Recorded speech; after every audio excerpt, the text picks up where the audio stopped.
Okay, there was some fiction and non-fiction books in a second-hand bookstore. The number of fiction books was 3/5 the number of non-fiction books. So, fiction to non-fiction. Isabel, can you give me a ratio? 3:5.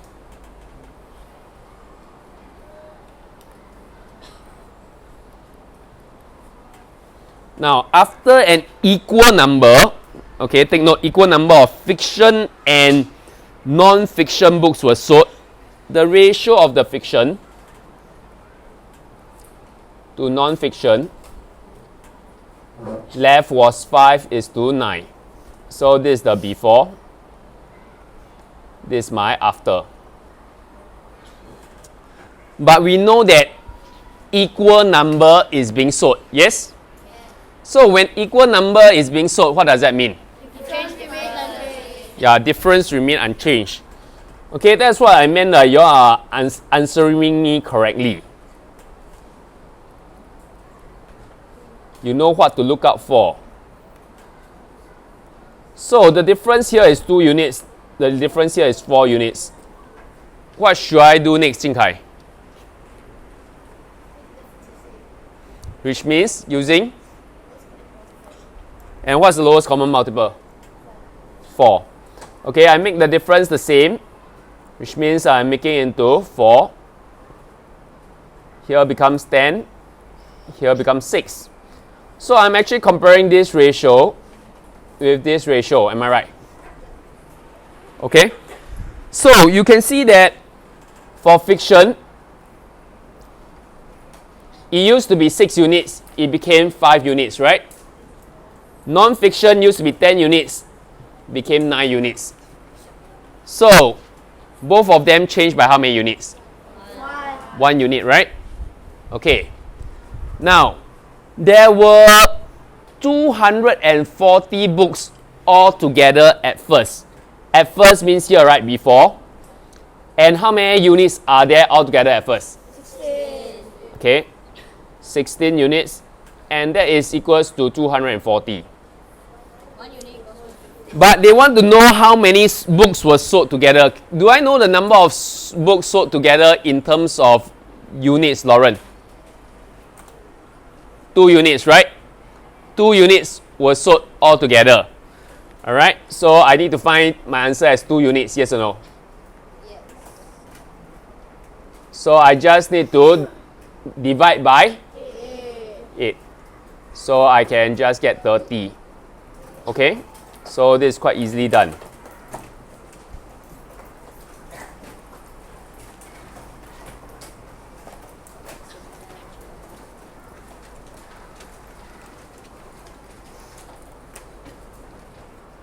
Next part. Okay, read these statements. The amount of money May had was 4/5 the amount of money John had. So, based on this fraction, May has how many units, Alexis? So John had how many units, Danish? 5 units. Okay, let's look at the second statement, B. The amount of money Dave had was 3/7 of the total amount of money Dave and Wayne had all together. So Dave had how many units, Yun Chong? Then Dave and Wayne had how many units, Damil? So Wayne has how many units, Gabriel? 4. Can you all see? Wayne has 4 units. Okay, so from the fraction you must. So what does the fraction in each statement mean? Okay, they are trying to ask you what does 4/5 mean, and then discuss their difference. Okay, so in order to actually explain it, normally in exam they suddenly explain you ask you to explain in terms of words. Okay, so I want to make this easy for you to understand. So let's do a model to actually explain this. John, May. This is 5 units. This is 4 units. And this is for part A. So we use a model to explain it instead of words, okay? I think it's easier, I think it's clearer, it's more helpful to use a model rather than just write words. Because you usually during a mathematics exam, you seldom use words, okay? So it would be good if you can understand in terms of a model. So Dave and Wayne, and I have Dave.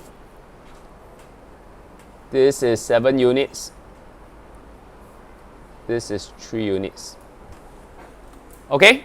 Ken? Yes? Bjorn? Wait, how do you know that both of them will same unit?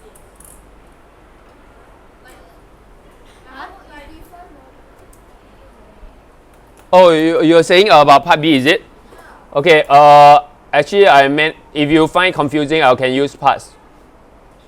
If you find confusing. Yeah, okay, that's fine. Okay? Yes, Ernest?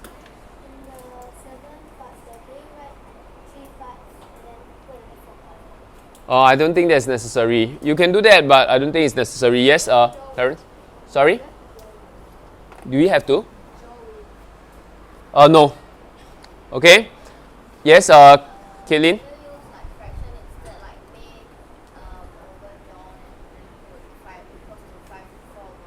No, because you are just writing another fraction, it doesn't help. The main thing is I want to teach you how to interpret the statement. Okay, right? Why am I drawing this model? Because I want you to be able to interpret the statement. Let's say it comes an exam. Sometimes you need to draw a model, convert the fraction to a model. Okay, I'm not going to ask you to write long words because it's not practical during exam.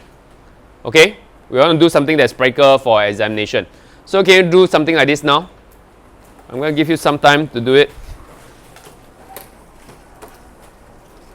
Same question or other question? Question 1.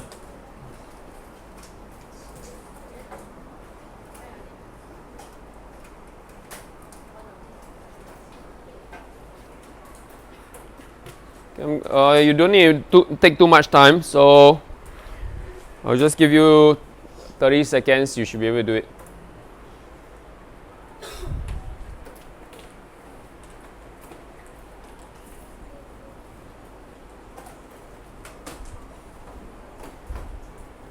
Just do for part A and part B. Okay. Remember, label part A and part B.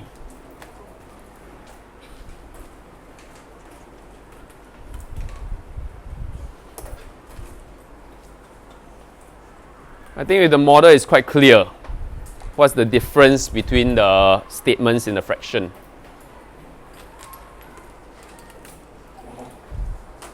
Okay, let us get ready for question 2. Okay, once you are done, please put down your pens and pencils. I'm going to continue with question 2. Daryl, can I continue? Quickly put on the final touches. Okay, now for each scenario, write down what changed and what remained the same, if any. Use the words decrease, increase, or remain the same to help you. Okay, let's look at scenario number 1, part A. The ratio of the number of men to the number of women at a charity function was 4:7. 7 women left halfway through the charity function. The ratio of the number of men to the number of women who remained became 2:3. So, number of women, is it decrease, increase, or remain the same? Decrease, right? Because 7 women left halfway. Can you write down decrease? So write down decrease.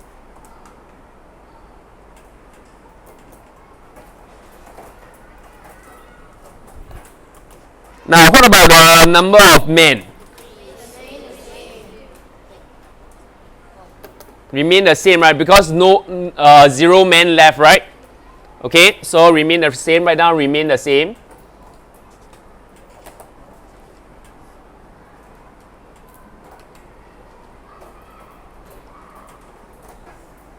Then, what about the total number of men and women? How do you know that it decreased? Because the woman decreased total number. Yes, because 7 women left, right? Okay, so we know overall the total number will have decreased.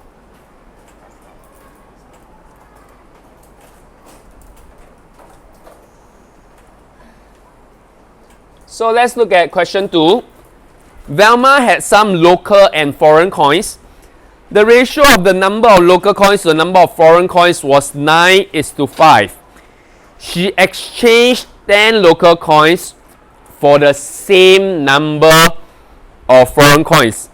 So when she exchanged 10 local coins for the same number of foreign coins, local coins must I subtract or must I add? Subtract how much? Subtract 10, right? Then foreign coins I must subtract or add? Add 10, right? Okay, she then had an equal number of local and foreign coins. So tell me, local coins decrease, increase or remain the same? Decrease, right? Because you exchange it. So write down decrease. Foreign coins? Increase. But what about the total number? Is there any change? Okay, write down remain the same.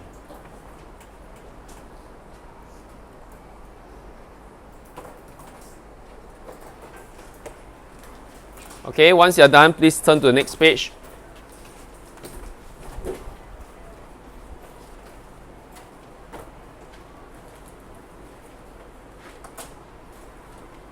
Now, looking at this question, once you're done, please put your pens and pencils down so that I know that you're ready. Okay, rectangle PQRS is folded along the line PR. So you can see this dotted line is the line in which it's being folded. The ratio of the area of rectangle PQRS to the area of the new figure is 11:7. So this is 11 units here, right? Whereas this whole thing is 7 units. Correct? From 11 to 7 units, there's a decrease of how many units, Yongqian? There's a decrease of 4 units, right? Because 11 minus 7 is 4 units. So why is there a decrease? Is because of this area. Okay, this area here. Do you realize that this area in which I'm shading in yellow right now, this is the overlapping area, right? So if you were to unfold it, okay, this shaded area would double, yes or no? Yes. Okay, so am I right to say that this shaded area is actually 4 units? Because I fold, that's why I actually lose this overlapping area. So 11 becomes 7 units. Can you see that this shaded area is actually 4 units? Yeah. Okay. Now, the area of the shaded part is actually 68 cm square. Okay, the one on your paper, you can see the shading very clearly is in gray, right? Okay, so we know that 4 units equals to 68. I never ask you to do now, this homework. Find the area of rectangle PQRS. I can first find 1 unit, right? Which is 68 divided by 4 equals to 17. So then the entire area was 11 units. So the entire area is 187. Remember, write your units are cm square, 187 cm square. So since there's no answer blank, remember write ANS. ANS 187 cm square. Okay? Let's do the next question.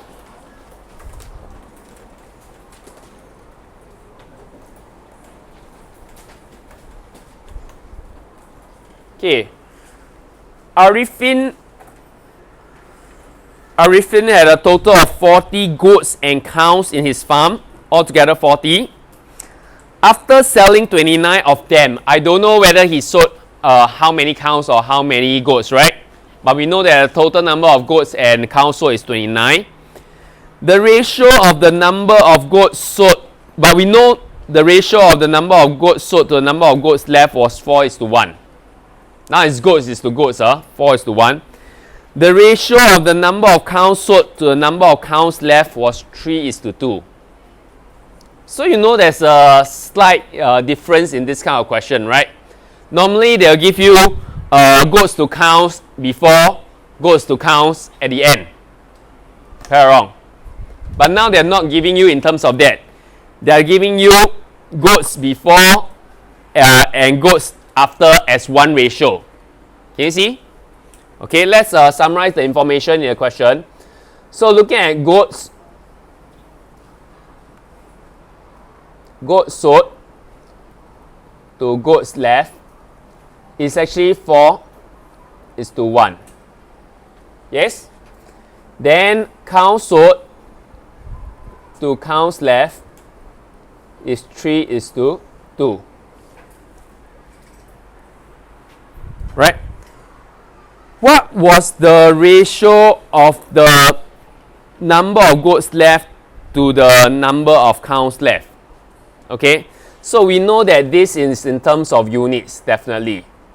4U, 1U. Correct? This one is 3 parts, 2 parts. Yes? Now, let's look at the question. After selling 29 of them, 29 is for both the goats and the cows. Am I right or wrong? Yeah. Am I right to say that I'm actually doing 4 units plus 3 parts equals to 29? Yes or no? So 4 units plus 3 parts equals to 29.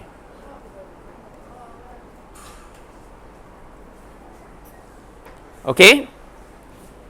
So since this person is a here, since he had 40 at the start, after selling 29, how many is he left with? 11. So which is the goats left and the cows left, right? So 1 unit plus 2 parts equals to 11. Yes or no? Yes? Or you can do another equation, 5 units plus 5 parts equals to 40. Yes, you can do that another one as well, but not very useful. You definitely need 2 equations. Okay, we definitely need to do 2 equations. Clarence was suggesting I come up with one more equation. That means 5 units. This 5 units, right? 4U plus 1U. Because the sold and the left, right? Plus 5 parts equals to 40. Okay? So he was suggesting we have 5U plus 5 parts equals to 40. Okay? So there's 3 equations you can form. But to solve this, you just need any 2. You don't need 3 of them. Okay? You can choose, out of these 3, you can choose any 2. I'm going to leave it flexible to you. Okay? So, let's continue to solve this. Now, I've got 2 equations here. I want to find my units and parts. So, what can I do in this case, Leroy? What can I do in this case? Sorry? For which one? Are you doing lowest common multiple for units or are you doing lowest common multiple for parts? Actually, it doesn't really matter in this case. Because you can solve units, you can solve parts as well. Okay? Now,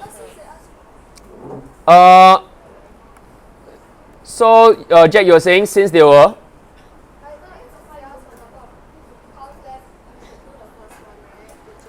Yeah, because you need to know goes left to counts left, right? So eventually you still need to have both my units and parts, you see? Yeah, so eventually you still need to find both. So it doesn't matter whether you start with units or you do with parts. Okay, so you need to do both. Okay, either one can be solved, either one. Okay, it's really flexible, easier or not. Let's be flexible about this, okay?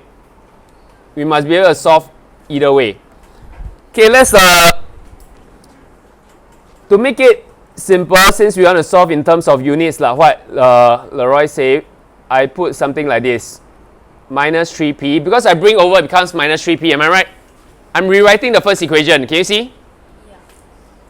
Okay, then now I rewrite my second equation. I have 11 minus 2p.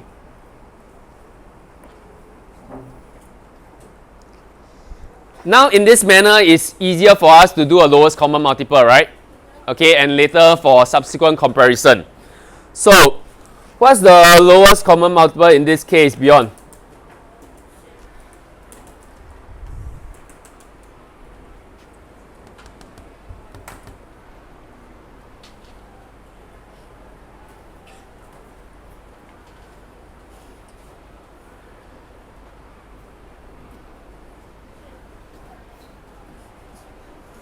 Who agrees with him? Put down your hand.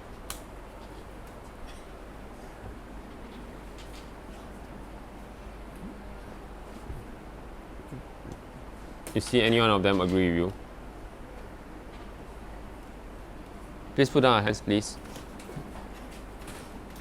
I'm going to ask you again. 4, right? I already organized everything nicely for you. You still tell me 6. So I just need to multiply by 4. And this one I just multiply by 1. That means when I multiply by 1, that means there's no change, right, to the equation. So I'll just write down both so that it looks more organized. So this one becomes 4 units, right? Minus 8p. Yes? Correct? Okay, then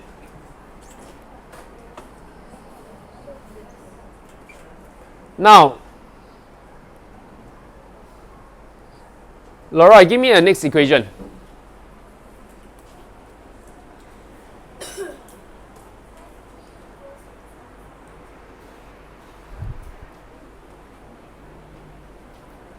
Did I hear wrongly or he said wrongly?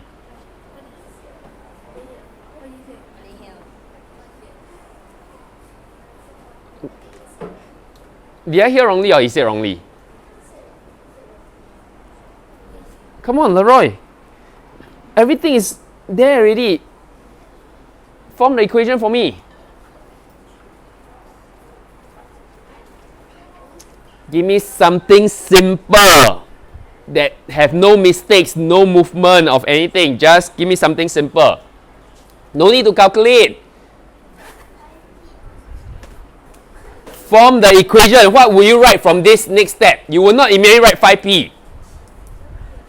You will show the teacher I'm continuing from this step. How will you show the teacher during exam?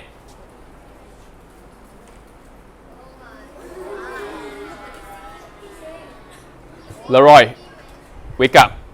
The fact that you're saying all this is because you're working, whenever you're practicing all this, you're not doing it the right way. That's why you cannot deliver during exam. Lauren, give me the equation. Yes, the next equation is very straightforward. 29 minus 3p equals to 44 minus 8p. Nothing can go wrong. Once you reach that step, it's 1 mark. Once you reach that 29 minus 3p equals to 44 minus 8p, you get a 1 mark. No need to move here and there. Just reach that step. To show teacher the connection, you get a 1 mark. Nothing difficult. You need to show the teacher the connection. So I have 29 minus 3p equals to 44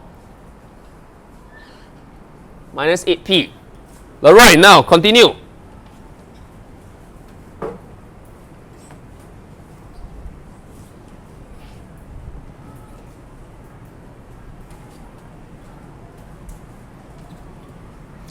All of you must pay attention at this part because this is where a lot of you make mistakes during exam. This is the part. You only reach that 1 mark during exam. But you miss out on the rest of the 4 marks because you solved this part wrongly. Okay, very wasteful. A lot of pupils in our class lost 4 marks because we only reached here, that 1 mark. A lot of you reached this 1 mark. But subsequently, you lost 4 marks for nothing. Because you already selected the right strategy to use already. So, next step, Leroy, tell me. Sorry?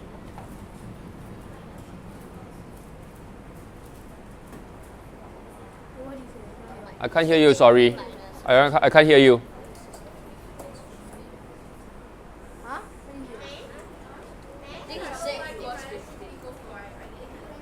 8p minus 3p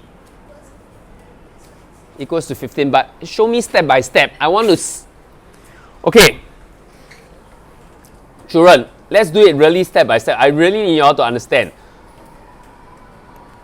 Okay. Now, let's focus on this negative 3p and this negative 8p. Okay, let's focus on here first. Right? If I bring this 3p to this side, follow my laser pointer. It will be minus 8p plus 3p, yes or no?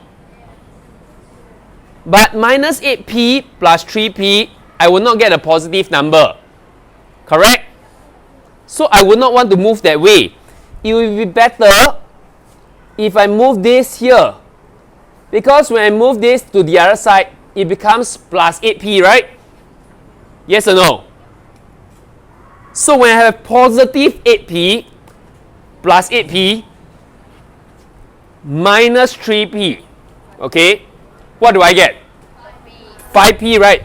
So that means the first step is I bring this to this first, right? So that means this I will bring to the other side, yes or no? Yes. Since I'm pulling all my p to the left hand side, I'm pulling all my numbers, right, to the right hand side, yes or no? Right hand side of the equal sign. Yes? So I'm going to show you. When I bring my minus 8p over, it will be 8p minus 3p. 44 remains unchanged, right? So I write 44 here. But because 29 is positive 29 here, I bring over here, it becomes subtract 29, right? Yes or no? So I have 5p equals to and 1p equals to 3. Okay, I know that my 1p equals to 3. Let's move forward again. I can look at my first equation here. Can you see? Now I know what is my 1p. My next objective is to know what is my 1u, yes or no? So I look back at my previous equation. Which one will give me 1u? I look back at my previous equation. You will definitely see that there's only one unique equation. They'll give me what is 1u, yes or no? Am I right or wrong? You move back, you only see one equation that gives me 1u. And this, to find that 1u, is actually 11 minus 2p. Correct? So I know that my 1u is 11 minus, just now my p equals to 3, right? So minus 6 equals to 5. So let's look here. Let me highlight the important information for you. 1p equals to 3. 1u equals to 5. Let's go back to the question. They want to know what was the ratio of the number of goats left. Goats left is 1 ewe, right? To count left. So, goats left to